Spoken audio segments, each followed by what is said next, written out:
Good morning, everyone. Thank you for watching Sunrise on this Friday morning. We have made it to the weekend, and Alex, how you hanging in there? I know you were at it all hours of the day yesterday. I'm hanging in there okay, though. I was able to get some sleep, so that's good. Good deal, good deal. But quite an active day we had yesterday as far as the severe weather was concerned. Yeah, it was active, unfortunately, and we talked about the potential for a couple of spin-up tornadoes. We saw a few spin-up tornadoes across the area, and we're a little bit surprised by what we saw in Pickens County. Yeah, you know, we had talked about that typically in these tropical systems you don't get stronger tornadoes, and also don't get tornadoes that stay on the ground a very long time. But the Pickens County tornado sort of defied convention in that way. So a little bit surprised to see that. But again, thankfully today we're not dealing with that, but we are dealing with a little bit of rain across the area this morning. Here's a view from our Health Insurance Skycam in downtown Tupelo. Right now, not raining, but we have seen some off and on showers and drizzle there.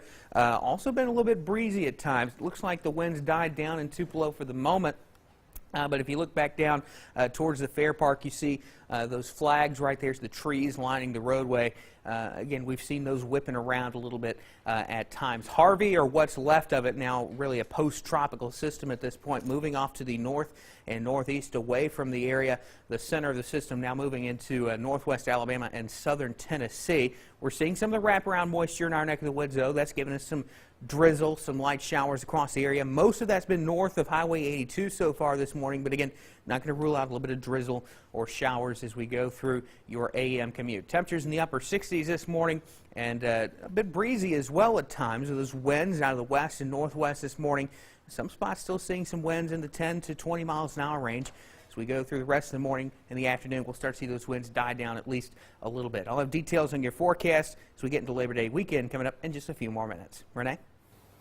All right, Alex, thank you for that weather update. A Pickens County deputy catches the large tornado that formed yesterday as it barrels through parts of the county. This is the tornado that ripped through parts of Reform, leaving behind a trail of damage. You can see how close it is to one of the homes there. The twister damaged several homes and uprooted trees. 4 people were in fact trapped in one of those homes there, fortunately only suffering minor injuries. And a tornado is what caused this destruction in the northern part of Pickens County. The community of Palmetto is also dealing with a mess after powerful storms moved their way to the Lamar County line. You can see the roof ripped off of one home there, debris mangled up in trees, leaving behind, again, a big mess. A tornado also caused damage near Fayette, Alabama, damaging homes and businesses west of downtown along Highway 18 and Highway 96. Both roads were closed for several hours as crews cleaned up trees and power lines. The twister caused significant tree damage near the Fayette Country Club and damaged several homes along County Road 21. Local residents reported that they heard the storm moving in and described it as a freight train rolling by. The remnants of Harvey are being felt here in North Mississippi. Around 1:30 yesterday afternoon, a tornado touched down in Itawamba County. Homes and businesses were severely damaged. Power lines were down, and the storm definitely left its mark. WCBI's Quentin Smith speaks with a resident who says he's just thankful to still be alive after his business was destroyed. Pieces of a roof hanging from a wire, toppled trees, and scattered debris are all damages that were left behind as a devastating tornado ripped through the Kirkville community. When we first saw it, I mean, it took a few minutes to really register what we had just lived through and what happened, but it's been very emotional. That's how Corey Lindsay is feeling after Thursday's strong winds damaged his community and destroyed his business. You know, everything we worked for 7 years was gone in about 30 seconds. Lindsay says there were 7 people inside the shop getting ready to leave and go home right as the tornado was about to touch down.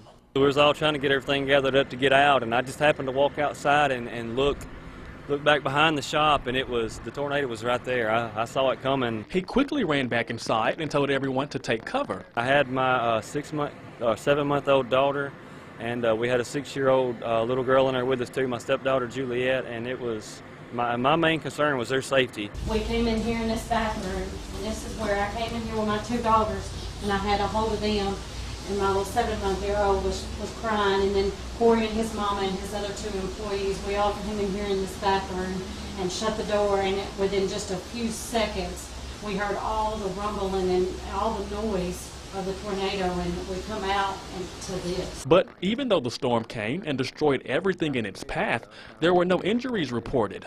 And for Lindsay, that's enough to be thankful for.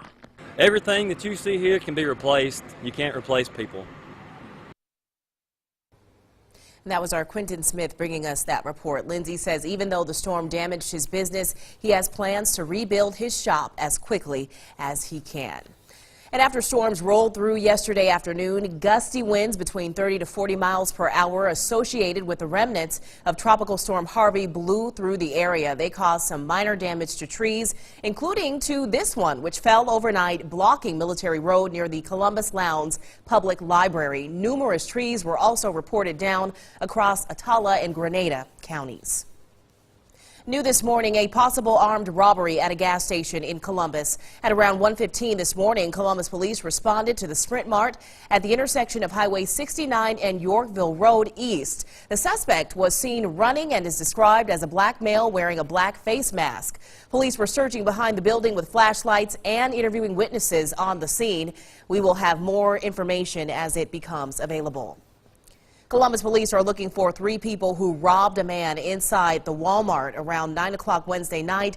A woman approached the victim in the electronics department. Investigators believe this was a diversion. The victim was approached by a man who asked for money, and as the victim reached for his wallet, a second man attacked him. The woman then allegedly picked up the wallet from the floor and took money out of it. The 3 split up, but surveillance video shows them leaving the store together.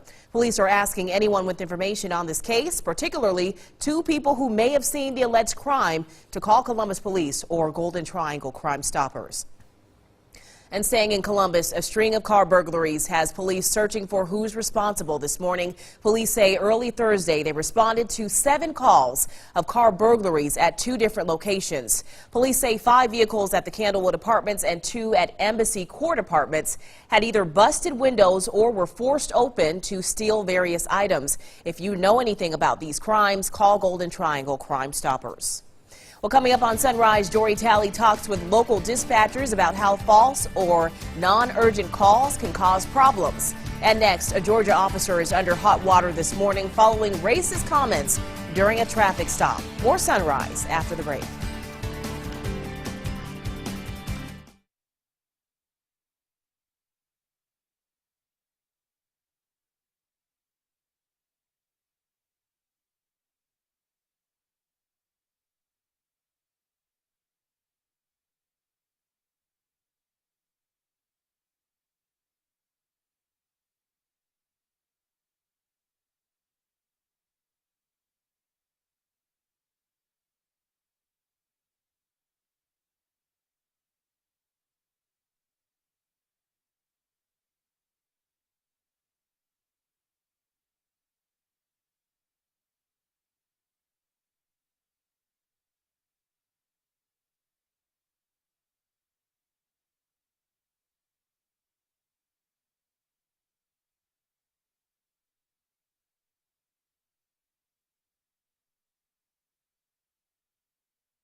And welcome back to WCBI Sunrise. It is 5:09. A Georgia officer was caught on camera telling a woman, quote, "We only kill black people." It happened during a traffic stop outside Atlanta late Thursday. That officer made the decision to retire. Mark Wine shows us the dash cam video.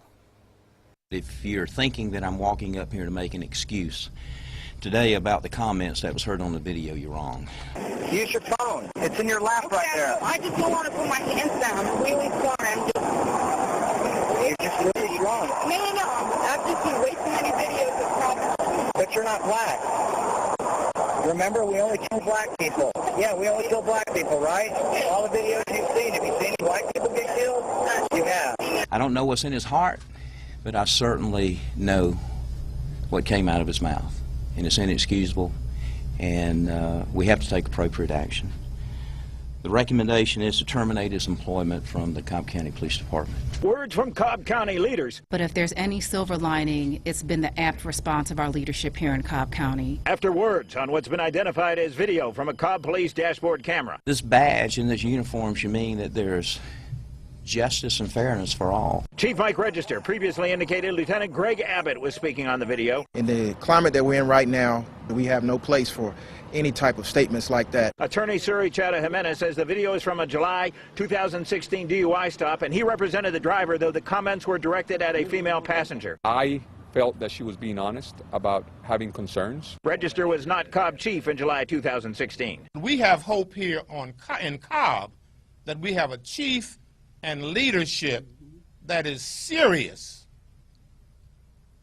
about bringing this department to be one of the better ones in the nation. Before Register's announcement about his recommendation, Abbott's lawyer, Lance LaRusso, texted, quote, he was attempting to de-escalate a situation involving an uncooperative passenger. In context, his comments were clearly aimed at attempting to gain compliance by using the passenger's own statements and reasoning.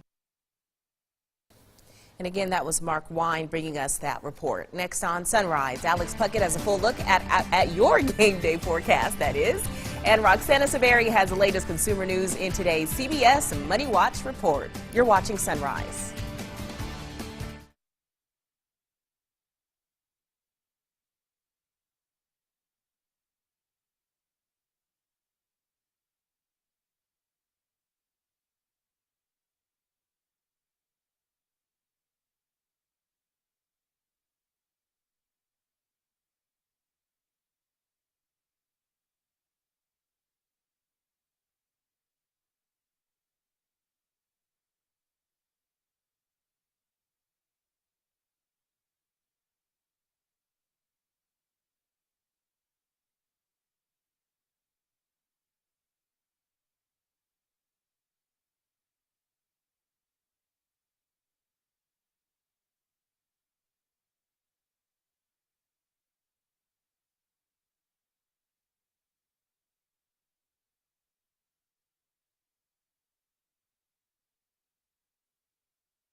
Your first alert forecast with meteorologist Alex Puckett. I wanted to start out with some video we got late last night. This is from Pickens County near the community of Friendship. And again, you see there that tornado that moved through there, large tornado in fact. This one sort of surprised us a little bit. We weren't expecting anything this large and this strong, but really a strong tornado that moved through that community. Again, you see the rugged low wall cloud there, and then the tornado extending back down off of it. But thankfully today, we're not going to be dealing with anything like that. The remnants of Harvey moving off to the north and east now. You see that low centered now in southern Tennessee. We've got some moisture wrapping back around the southern end of this, and we'll deal with that through the morning hours at least, and perhaps if you're north of Interstate 22 and east of Interstate 22, maybe into the afternoon hours, most possibly drying out this afternoon. But we are dealing with some drizzle, some light shower activity across parts of the area this morning. It looks like most of that has been north of Highway 82, but again, even some light drizzle potentially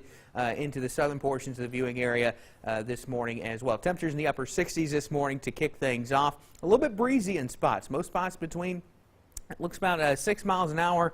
Actually showing calm winds in Louisville, but most spots anywhere from about 10 to 15 miles an hour this morning. Winds out of the south-southwest. They will shift out of the west and then ultimately out of the north-northwest later on this afternoon. It'll still be breezy at times, but certainly not as windy as it was yesterday. Temperatures generally going to be topping out in the low 80s this afternoon. The exception going to be in the far northeastern corner of the viewing area, where we'll stay mostly cloudy through the day. So if you're north and east of I-22, a little bit cooler as we go through the day. Futurecast shows maybe some lingering showers into the afternoon hours as we get north of I-22. Futurecast also wanted to pop a couple of showers in the southwestern portion of the viewing area. I don't expect that. Moisture should be moving off to the north and east. But the weekend going to be absolutely wonderful. Great weather for the football games in Oxford and in Starkville. Temperatures are going to be topping out in the mid to upper 80s this weekend. Lots of sunshine. Overnight lows dropping into the low 60s. Our next rain chance coming in the middle of next week with a front pushing through, and then another cool down as we get in the latter half of the work week next week. Renee? All right, Alex, thanks a lot. Every 911 call is important to dispatchers and first responders. Around 30 calls ring into the Webster County 911 Center every day. It's a high number, but only half of those calls are actually considered emergencies. WCBI's Jory Talley has the details. When a call rings into the Webster County 911 Center, dispatchers find out who is calling, what they need, and then it usually becomes the deputy's job to handle it. Every call is important to the person that calls in. I mean, our job is protect and serve, and a lot of these calls that come in is just serving, it's not protecting. Calls can go from the most traumatic ones to the ones you wouldn't believe would come through. Those range from parents calling in about their disrespectful children, the neighbor's dog in the yard, and even needing help changing a light bulb. I would never discourage anybody. You know, we're open 24/7. Please call for anything. But some things, you know, it's possible to use common sense, and a lot of times you can take care of it yourself. Sometimes it might be as simple as just talking to your neighbor instead of let us talking to your neighbor for you. You know, a lot of things like that. Deputies not only respond to what they refer to as service calls, but also to false calls. A lot of times people call in, my boyfriend's beating me up, he's got a knife, we get out there, nothing's going on, she said that she didn't call. We look at the record and say, yes ma'am, you did call. You know, we don't, if you call again, somebody's going to jail if we have to come back out here. The fake and less urgent calls tie up phone lines and deputies who could be working more serious cases. Calls that really doesn't mean a lot or should have been handled in a different way. You're still tying up telephone lines to 911 centers that would hold up people with real emergencies, and it would delay response to them. Webster County 911 Director Jimmy McLemore has had a caller call in wanting him to send police to a football stadium to remove the quarterback from the game. As crazy as these calls might sound, each call has to be handled the same way. You have to be very professional. But, you know, we just say, yes, yes, sir, or yes, ma'am, we will do everything we can to help you. And we have a legitimate call. It's recorded, so we actually call the police and say, we got this call, however y'all want to handle it. That was Jory Talley reporting. Around 25% of callers needing help call into the Sheriff's Department. Deputies advise callers to call 911 instead because response time is a lot quicker. Coming up after the break, I will have this week's top stories of the week. Ooh, can't wait for that. And later on Sunrise, as game day approaches, MSU has a message for all tailgaters. Find out more coming up next on Sunrise.